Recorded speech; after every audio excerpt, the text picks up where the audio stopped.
What's going on, guys? It's Mastermind here. Welcome back to another video. Today, we're going to be talking about pain and trauma. More specifically, how does trauma/pain shape our very being? Now, this conversation is a little bit inspired by the Backrooms because of Clark, but this is going to be a very long video. First off, we're going to get into the, what was the industry called? I gotta scroll through the article. The National Library of Medicine. There's an article named Traumatic Stress Effects on the Brain by J Douglas Bremner? Something along those lines. Of course, I'm gonna leave the annotation, or the citation really, down below in the description. Traumatic stressors, defined as an event or experience that involves life-threatening implications, serious injuries, or sexual violence, can lead to PTSD, depression, substance abuse, dissociation, personality disorders, and health problems. It can be safely said that people with these conditions went through something that caused them to be the way that they are, which is depressed, having flashbacks, etc., etc. To understand how trauma affects our brain, we must first understand normal brain development. The article goes into extreme depth about it, but I'm going to sum it up, or at least kind of try to sum it up. Quote, brain areas implicated in the stress response include the amygdala, hippocampus, and prefrontal cortex. Traumatic stress can be associated with lasting changes in these brain areas, end quote. From age 7 to 17, the hippocampus, amygdala, and the corpus callosum, which in a sense is the bridge between the two parts of your brain, increases in size. A little fun fact about this is that the brain size is 10% larger in boys than it is girls. Take that as you will. From age 20 to 70, your frontal cortex decreases in size, but your hippocampus doesn't, as far as studies go for that time. However, after menopause at age 50 for women, estrogen decreases, which affects the brain function and structure. After age 70, your hippocampus decreases in size, as well as many other parts of your brain due to aging. Now, granted, this is my summary of the article, and at this point of the article, but I was, like I said, still, I don't know if I said this, but you should definitely look at the article. There's a lot more to it, but this is my summary. This goes back to PTSD. The article goes back to PTSD. The symptoms/effects of PTSD is considered to come from the changes that trauma does to your brain, specifically the brain's development and structure, therefore affecting long-term the brain's circuits, aka the way your brain is wired. Two neurochemicals play a role too, which is cortisol, and I am so going to butcher this name, norepinephrine. I'm just going to call it norep, all right? Norep. Your norep is a neurotransmitter and stress hormone. It's essentially your fight or flight response and a major component of your adrenaline. Cortisol has been memed everywhere, but in actuality is your body's primary stress hormone. It affects your adrenaline during stressful times, your awareness, etc., etc. These two chemicals go very hand to hand with both of them affecting similar parts of the brain at the same time. The article then describes and explains the effects of trauma on people and animals. And I want to sum this up too. Trauma dysregulates your normal numbers of cortisol and norep, as well as your amygdala, hippocampus, and medial prefrontal cortex. Your hippocampus is extremely sensitive to this, and therefore, trauma also affects your memory, since your hippocampus affects your memories and what emotions you connect to certain memories. Luckily, antidepressants are proven to help block the effects of stress and or promote neurogenesis. It is not guaranteed to do both. It could do either or. The article goes on to talk about certain chemicals affecting the blockage of stress and regeneration of the hippocampus, which some chemicals are DHEA, fluoxetine, and phenytonin. Look, I'm butchering these names. Just look at the article. Just look at the article. If not, I want to put it on the video. The article goes into more stuff like animal tests and whatnot, and I say this is a more interesting read. It goes into a bit of depth of it, and actually finds a possible connection for child abuse victims. But then again, it talks about cortisol levels, how it affects depression, PTSD, and overall stress response systems. Then we go to how it affects memory, specifically your verbal declarative memory function. This is how you describe your memories in words. There's a deficit in this part of your brain from trauma, which is proven in numerous studies from victims of war, rape, the Holocaust, childhood trauma, and children with trauma. They found specific deficits, including verbal declarative memory function, with a relative sparring of visual memory and IQ. The rest of this article is it's long. It's so long, so many details. Go give yourself a read on it. I would say that's actually one of the most interesting reads I've looked into in a very long time. But for the sake of this video not being an hour, or at least I'm trying not to make it an hour, I'm going to move on. I want to say there's enough information. We'll conclude with the information now that we have that trauma affects your brain structure, how you function, how your brain develops. It can affect your behavior and your way of thinking, as well as how you respond to certain stress-inducing situations. And depending on what you do with your trauma can lead to your own death. Because, some people really want the trauma to end, and they might,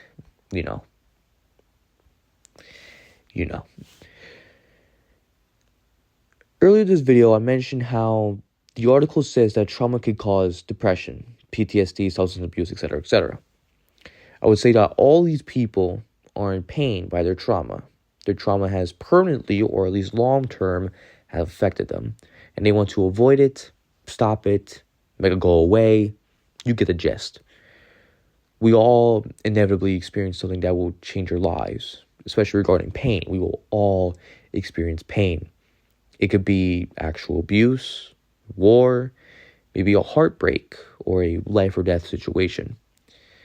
In a Backrooms movie, Clark's trauma was his wife leaving him and taking the whole house despite all of his hard work for that he has done for the both of them.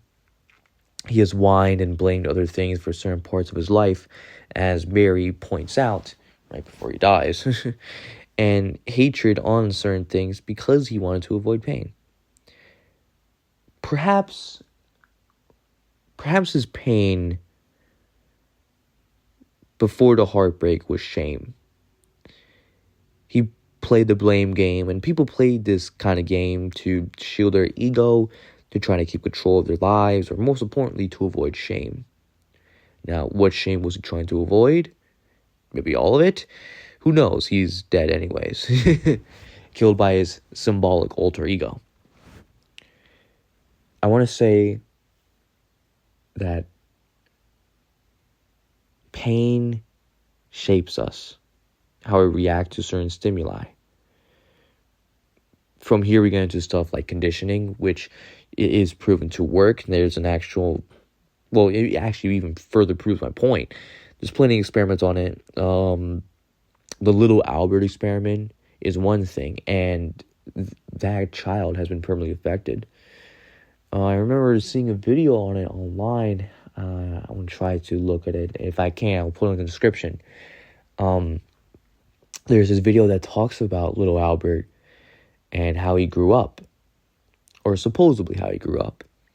And this guy has forever, throughout his whole life, feared white-furred animals, like, entirely.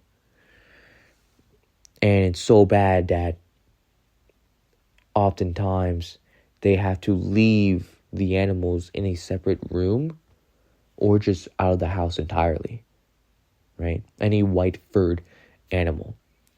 And not only that, this guy, I think, was supposed to be just fearful of the color white, but eventually got, used to it, but then it just went straight to animals, right? It went straight to animals. Pain is what changes people, for the better or for the worse, but it all depends on how we handle our pain. For many people, pain is what ruins them. It's the complete downfall of their lives. For others, pain is a virtue. For other people, it's a kind of like liberty, an honor, a privilege. In my opinion, if you were to ask me, how does pain affect us? I would say that pain is a chisel, and you are the marble. The hammer you can't control, it's not in your hands. But where the chisel strikes is merely where you haven't been perfected yet. And okay, all right, what the hell am I on about, right? We talked about trauma, how it affects our brain, and therefore us as people, since we are our brain, and how we try to avoid said trauma because it's painful. And here I am saying that we could do something about it. A lot of people think we can't do anything about it. Now, to be absolutely honest, we can't change how it affects our brains, right? If we could, that'll make life way more easier, but we can't do it, unfortunately, right? We don't got that technology. What we can change is how we perceive it, how we perceive what has happened to us, and our way of thinking a little bit. I would say that every event of our lives has a purpose, whether it's something we would like to hear or not.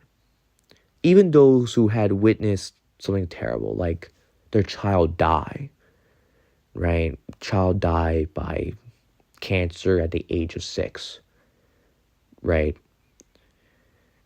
I would say even then, as hard as it is to say, I would say even then that has a purpose. As to what? I'm not too sure when it comes to that person. I would say that pain tries to shape what isn't perfected in you. It's what makes it unique. It's what makes pain unique to every person, and therefore makes everybody unique. Because pain shapes us. Pain shapes our brain, our behavior, everything about us. Right? It's how we are unique. As we dive deeper into confronting our pain, not in a fighting sense, but more in a acceptance, a peaceful way, then we start to see it in a different light. We, how do I say this? We observe it, analyze how and what it makes us feel. We see how it tries to shape us. It tries to make us better people. We see what we should forgive in ourselves and or in others. We heal, right? That's the point. We heal. We become better as individuals and in our way of thinking, let alone better at controlling our emotions. Pain changes people in, I would say, such radical ways that sometimes we can't even see ourselves without it, right? How many times have you heard someone do something super insane to you, and probably heck to even them, and maybe they get hurt from it, and they're like, yeah, I'll do it again. For me, that's military folk. When I think of someone like that, that's like anybody that's from the military. Because they're in there for like, I don't know how many months, maybe a year or two even. And they're like, after they come back, to their family, they're like, yeah, I want to do that again. I want to re-enlist. I'm sorry? Like, to me, I'm like, but pardon me? Pardon me? I would say, honestly, these kind of people learned to love the pain, right? And a lot of it too, for that matter. It's not an easy lesson because pain is pain, but it's something that you can see in a different lens, right? It's something better to look at than the default one where you're basically just trying to fight your own self, because that's essentially what you're doing, right? Pain already is affecting your brain, and trying to fight it is literally trying to fight your brain. You can't win. You will never win. You have to accept it. You have to love you. And next thing you know, time will fly and you'll be all set. And if that's not the case, or at least not so much, then you should know that it's okay to ask for help. The hotlines are a thing. Therapy is a thing. All for a reason. All for a good reason. It's okay to ask for help. No matter how shameful, embarrassing, painful you may think it is, or even you may feel when going through it. After all, what's wrong with at least giving it a shot? If it's going to help you, go for it. Am I right? Wow. 16 minutes. Maybe I talked too fast. Well, thank you for watching. Thank you for hearing me out on this little rant. If you have any suggestions of what I should talk about, any of y'all, leave it in the comments, please. I'm still trying to get ideas and whatnot of things to talk about, but if you want me to talk about a specific subject, it could be a niche subject or whatnot, something along the lines of what I've been doing so far in this channel, leave it in the comments. And if you like this video, obviously leave a like down below. If you're interested in seeing more videos like this, or rather audio, since here I am just playing Minecraft or playing whatever game, and please hit that subscribe button, hit the bell so that you know anytime I may post a video. And of course, thank you for watching. Bye bye.